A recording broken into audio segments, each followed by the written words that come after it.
안녕하세요. 삶의 지혜와 깊이를 나누는 시간입니다. 오늘 우리는 잠시 멈추어 우리 영혼의 성장에 있어 가장 중요하지만 또 가장 얻기 어려운 덕목에 대해 이야기해보고자 합니다. 바로 겸손입니다. 오늘 이 이야기가 여러분의 마음에 깊은 울림을 준다면 주변의 소중한 이들과 함께 나눠주시길 바랍니다. 하나님의 은혜로운 말씀이 더 널리 퍼져나가는 것은 마치 어두운 세상에 빛의 씨앗을 심는 것과 같습니다. 여러분의 나눔을 통해 누군가의 삶에 놀라운 변화가 시작될 수 있습니다. 이 채널을 구독하고 좋아요를 누르는 것 또한 저희가 계속해서 좋은 콘텐츠를 만드는 데 큰 힘이 됩니다. 주님의 이름으로 여러분 모두를 축복합니다. 성경은 분명히 말합니다. 하나님은 교만한 자를 물리치시고 겸손한 자에게 은혜를 주신다고 말입니다. 교만은 단순히 잘난 척하는 태도를 넘어 우리와 하나님 사이를 가로막는 가장 큰 장벽이 됩니다. 마음속에 교만이 싹트기 시작하면 우리는 모든 공로를 하나님이 아닌 자신에게 돌리게 됩니다. 다른 사람들을 함부로 대하고 은연중에 그들보다 내가 더 낫다고 생각하며 무시하기도 합니다. 때로는 이 교만이라는 것이 아주 미묘하게 우리 삶에 스며들어 영적 성장을 조용히 멈추게 만들기도 합니다. 우리는 이 교만의 문제를 아주 심각하게 받아들여야 합니다. 사실 우리 모두의 내면에는 이 교만의 씨앗이 자리 잡고 있기 때문입니다. 성경에 따르면 하나님은 교만을 단지 싫어하시는 것이 아니라 미워하신다고 기록되어 있습니다. 모든 다툼의 이면에는 교만이 숨어 있습니다. 누군가를 비난하고 판단하는 마음, 그 뿌리 역시 교만입니다. 다른 사람을 험담하고 질투하는 감정 또한 마찬가지입니다. 본래 가장 아름다운 천사였던 루시퍼가 타락하여 사탄이 된 죄, 그것이 바로 교만이었습니다. 그는 하나님처럼 높아지려 했습니다. 그 후로 사탄은 끊임없이 우리를 교만으로 유혹하며 넘어뜨리려 합니다. 하나님께서는 우리에게 한없는 축복을 부어주시길 원하십니다. 하지만 많은 경우 사람들이 그 축복을 감당할 준비가 되어 있지 않기에 주실 수가 없습니다. 아무것도 가지지 않았을 때는 한없이 겸손했던 사람이 무언가를 갖게 되면서부터 자신이 대단한 존재인 양 착각하게 되는 모습을 우리는 종종 보게 됩니다. 오늘 이 시간 우리 모두 진지한 마음으로 자신의 삶을 돌아보았으면 합니다. 영적인 온전함이란 다른 사람이 아닌 바로 자기 자신을 정직하게 들여다볼 수 있는 능력입니다.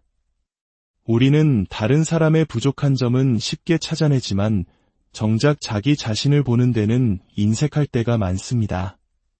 하나님의 셈법은 세상의 방식과 완전히 다릅니다. 하나님 나라에서는 낮아지는 것이 높아지는 길이며 높아지려는 것은 낮아지는 길입니다. 첫째가 꼴찌가 되고 꼴찌가 첫째가 됩니다. 더 많이 얻고 싶다면 내가 가진 것을 먼저 내어주어야 합니다. 이것이 바로 하나님 나라의 역설적인 진리입니다. 성경 마태복음 23장 12절은 이렇게 말합니다. 누구든지 자기를 높이는 자는 낮아지고 자기를 낮추는 자는 높아지리라. 이는 그럴 수도 있다는 가능성이 아니라 반드시 이루어지는 영적 법칙입니다. 만약 스스로 겸손해지지 않는다면 하나님께서 직접 우리를 낮추시는 상황을 마주하게 될 것입니다. 하지만 하나님께서 직접 개입하시는 것은 훨씬 더 고통스러울 수 있습니다. 하나님께서 무언가를 깨닫게 하실 때 조용히 그분 앞에서 스스로를 낮추는 것이 훨씬 지혜로운 일입니다. 그러면 다른 사람들 앞에서 부끄러움을 당하는 일을 피할 수 있습니다. 하지만 우리가 그분의 부드러운 음성을 무시할 때 하나님은 종종 다른 사람들 앞에서 우리를 낮추심으로써 교훈을 주시기도 합니다. 어떤 청년이 있었습니다. 그는 재능이 많았지만 마음속에 교만의 문제가 있었습니다. 그의 부모는 여러 번 그를 불러 타이르고 바로잡아 주려 노력했습니다. 하루는 그가 부모님께 이렇게 고백했습니다. 돌이켜보면 아빠와 엄마에게 꾸중을 듣기 전에 하나님께서 제 마음속에서 이미 여러 번 똑같은 말씀을 하셨어요. 그런데 제가 그 음성을 무시하고 듣지 않았어요. 참 흥미로운 고백이지 않습니까? 우리가 먼저 하나님의 음성에 귀를 기울인다면 그분은 다른 사람을 통해 우리를 책망하실 필요가 없으실 겁니다. 약 40년 전 앤드류 머레이라는 분이 쓴 겸손이라는 작은 책이 제 삶을 송두리째 바꿔 놓았습니다. 저는 그때까지 제가 얼마나 엉망인 상태인지 전혀 알지 못했습니다. 그는 책에서 이렇게 말합니다. 겸손은 얻기가 가장 어려운 덕목이며 유지하기는 더더욱 어려운 덕목이다. 그리고 겸손은 오직 특별하고 규칙적인 기도를 통해서만 얻고 유지될 수 있다. 우리가 정상에 오르기 위해 발버둥 칠 필요가 없습니다. 정말로 정상에 오르고 싶다면 가장 좋은 방법은 다른 사람이 정상에 오르도록 돕는 것입니다. 그리고 하나님께서 당신을 높여주실 때까지 잠잠히 기다리는 것입니다. 하지만 우리는 보통 우리보다 앞서가는 사람을 질투하고 그들을 끌어내리려 애씁니다. 결국 그것이 자기 자신의 성장을 가로막는 걸림돌이 된다는 사실도 모른 채 말입니다. 누가복음 14장에는 예수님께서 들려주신 한 비유가 나옵니다. 어떤 사람이 잔치에 초대받은 손님들이 저마다 좋은 자리를 차지하려고 애쓰는 것을 보시고 이렇게 말씀하셨습니다. 내가 혼인잔치에 초대받았을 때 가장 높은 자리에 앉지 마라. 너보다 더 귀한 사람이 초대받았을 경우 주인이 와서 이분에게 자리를 내어드리게라고 말할 수 있다. 그러면 너는 부끄러워하며 가장 낮은 자리로 내려가게 될 것이다. 그러니 초대받았을 때는 차라리 가장 낮은 자리에 가서 앉아라. 그러면 주인이 와서 친구여, 더 높은 자리로 올라가 앉게라고 말할 것이다. 그때에 너는 모든 손님 앞에서 영광을 얻게 될 것이다. 무릇 자기를 높이는 자는 낮아지고 자기를 낮추는 자는 높아질 것이다. 성경은 여러 번에 걸쳐 이 진리를 반복해서 강조하고 있습니다. 우리가 다른 사람에 대해 험담할 때마다 우리는 스스로를 높이고 있는 것입니다. 다른 사람을 판단할 때마다 우리는 스스로를 높이고 있는 것입니다.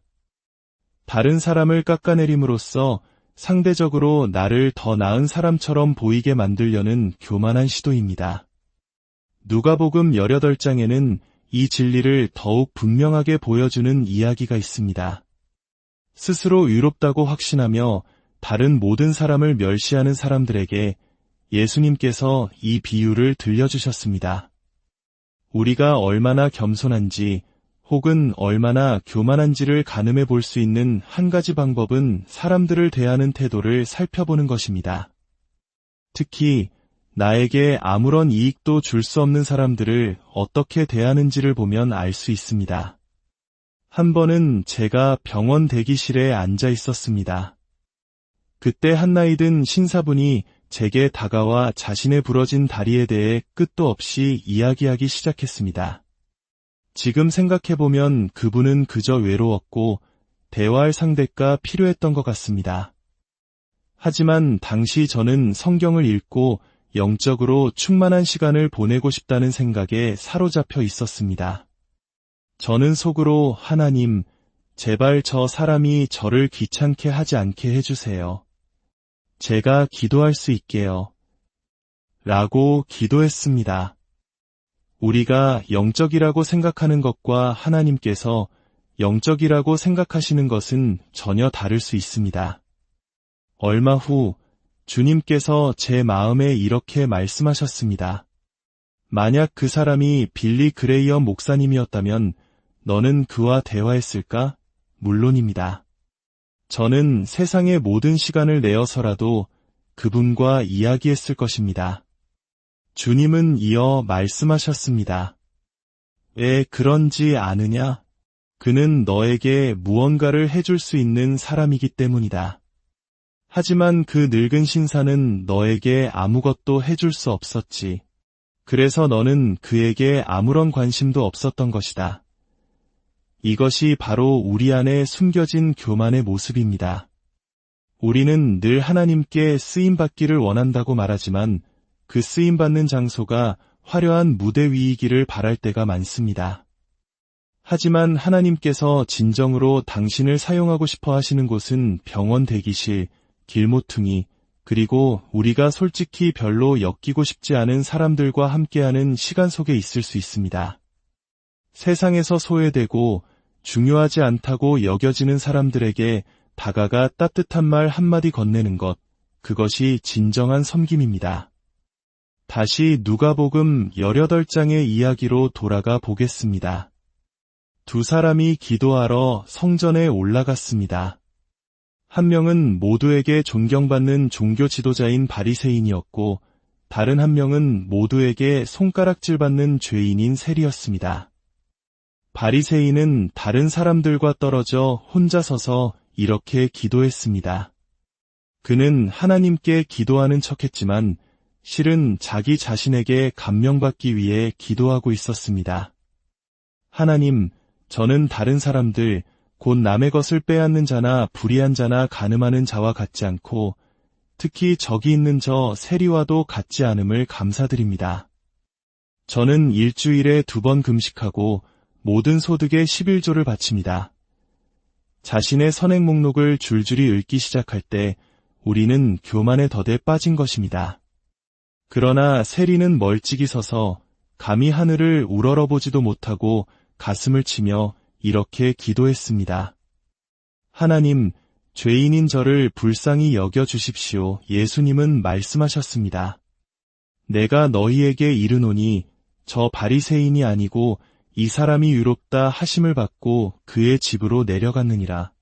무릇 자기를 높이는 자는 낮아지고 자기를 낮추는 자는 높아지리라. 교만은 어떤 모습으로 나타날까요? 인정과 칭찬을 갈망하고 받지 못하면 분노하는 모습, 다른 사람들에게 깊은 인상을 남기고 싶어하는 마음, 자신의 업적을 널리 알리고 싶어하는 욕구, 자신의 평판을 지키기 위해 거짓말을 하거나 진실을 숨기는 모습, 이기적인 야망에 불타 어떻게든 앞서 나가려는 태도, 이끄는 것을 좋아하고 따르는 것은 싫어하는 성향. 혹시 이런 설교를 들을 때 이 자리에 그 사람이 왔어야 하는데라고 생각한 적이 있습니까? 그런 생각이 드는 순간 우리는 은연중에 나는 이 말씀이 별로 필요 없지만 이 말씀이 꼭 필요한 사람을 내가 알고 있다고 말하는 것과 같습니다. 겸손해지기 위한 의도적인 노력이 필요합니다. 일부러 그렇게 하지 않으면 우리는 결코 겸손해질 수 없습니다. 베드로전서 5장 6절과 7절은 이렇게 연결됩니다. 그러므로 하나님의 능하신 손 아래에서 겸손하라. 때가 되면 너희를 높이시리라. 너희 염려를 다 주께 맡기라. 이는 그가 너희를 돌보심이라. 염려를 맡기는 것과 겸손해지는 것이 무슨 상관이 있을까요? 내가 내 문제를 해결하기 위해 전전긍긍하며 염려하는 한 나는 여전히 내가 이 문제를 해결할 수 있다고 믿는 것입니다. 아직 하나님 없이는 아무것도 할 수 없다는 사실을 온전히 깨닫지 못한 것입니다. 진정한 겸손은 나의 모든 문제와 염려를 그분께 온전히 내어드리는 것에서 시작됩니다. 오늘 이 시간 이후로 하나님께서 당신의 삶 속에 있는 교만의 모습들을 보여주시길 기도하십시오. 그리고 의도적으로 자신을 낮출 수 있는 방법들을 가르쳐 주시길 구하십시오. 우리 스스로를 낮추기를 거부할 때 하나님은 우리를 겸손하게 만들 상황을 준비하실 수 있습니다. 하지만 그 길은 훨씬 더 고통스럽다는 것을 기억해야 합니다. 십자가에서 죽기까지 자신을 낮추신 우리 주님의 겸손이 오늘 이 말씀을 듣는 모든 분들의 삶에 가득하기를 기도합니다. 여러분의 삶에 하나님의 은혜와 평강이 늘 함께